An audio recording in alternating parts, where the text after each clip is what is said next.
everybody, it's Mrs. Bros here in the LCA Art Room, and I just want to discuss with you your art project for the week. So as you know, we have been reviewing the elements of art, or the tool belt, that with all the tools, meaning line, shape, form, which is a three-dimensional shape, and in that form you can walk around it, and that's space.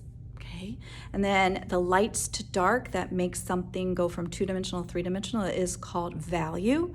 And then you can add fun colors, and finally textures, the way something feels. So those are our elements of art.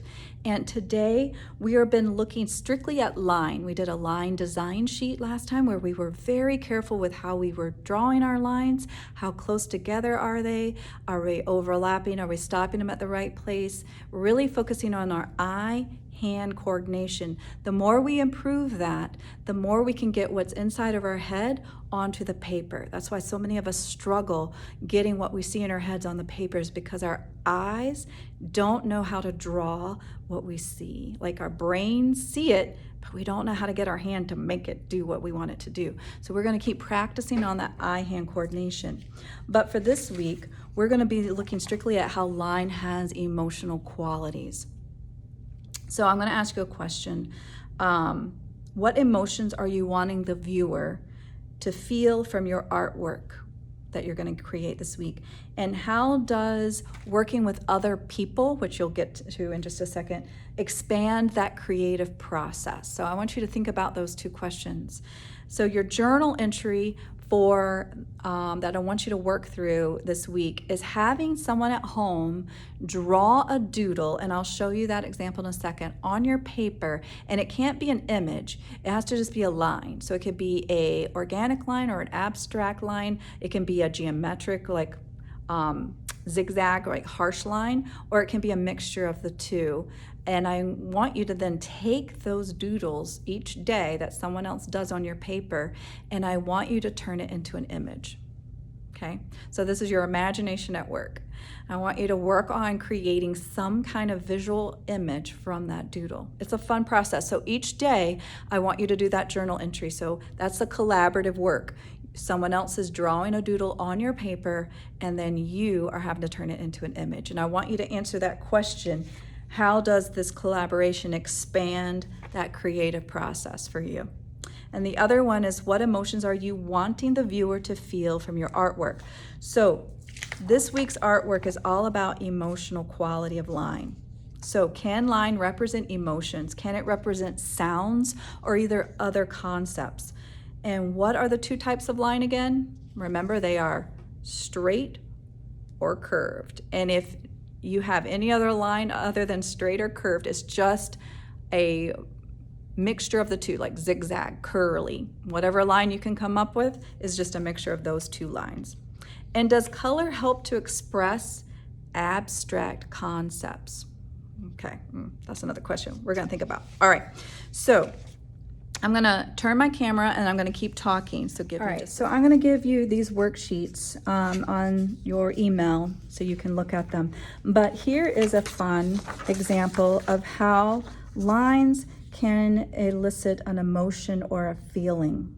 Okay, so I'm going to tell you, this is a moving train. This is eating a hot chili pepper. So these are just some examples, you can look over the worksheet, of how line can help express a concept, an emotion. This one here I really like. This is a conversation between an overbearing father and a shy daughter. Think about what that makes you feel like. Or a typewriter, confusion, a jazz band, okay? So these are just some fun examples to kind of get your brain working.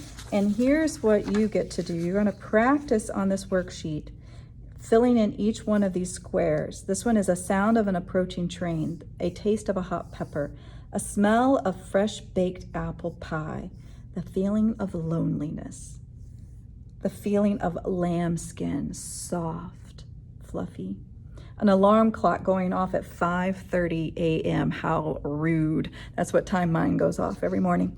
So anyway, I want you to practice using just line and getting these types of concepts or emotions down.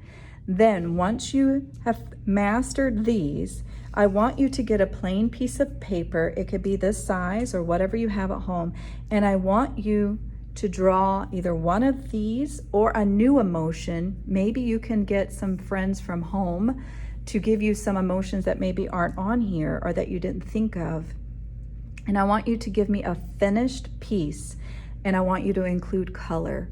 And I want you to think about how color might also help in that process of explaining this concept. Does it make it clear, or does it make it a little harder to understand? So think about what colors you want to use and how much you're going to use color in your design work, okay?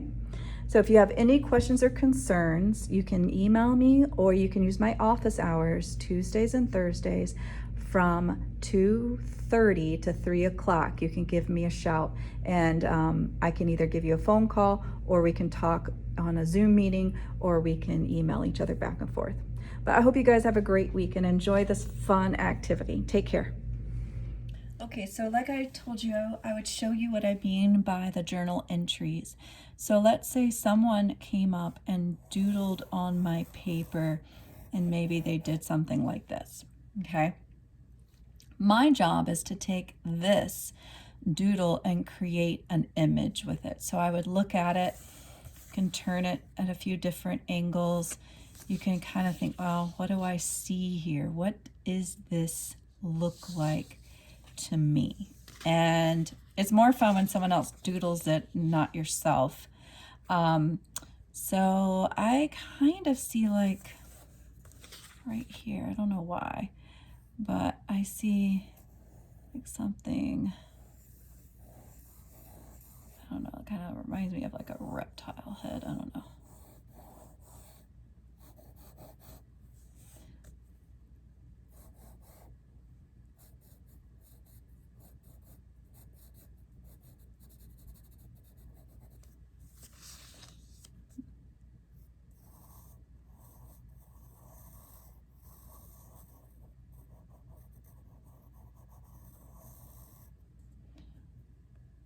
I'm kind of making this into a goofy cartoon. It's kind of fun. All right, so you can kind of see the process that I'm going through here as I take that initial doodle and I start making it into an image, okay? So have fun with that this week. If you want to divide up your journaling pages, you could put like several doodles on one page and not have just the page be taken up with one doodle. So you can do multiple on a page. So this week you should end up with 4 doodles, one for each day. If you don't get this in time, then you can start it on Wednesday, because I'll be uploading my videos. So I'm not sure when they'll get out to you, okay? But have fun with it. It's a fun little project to do each morning to get your creativity going. So have a great week, you guys.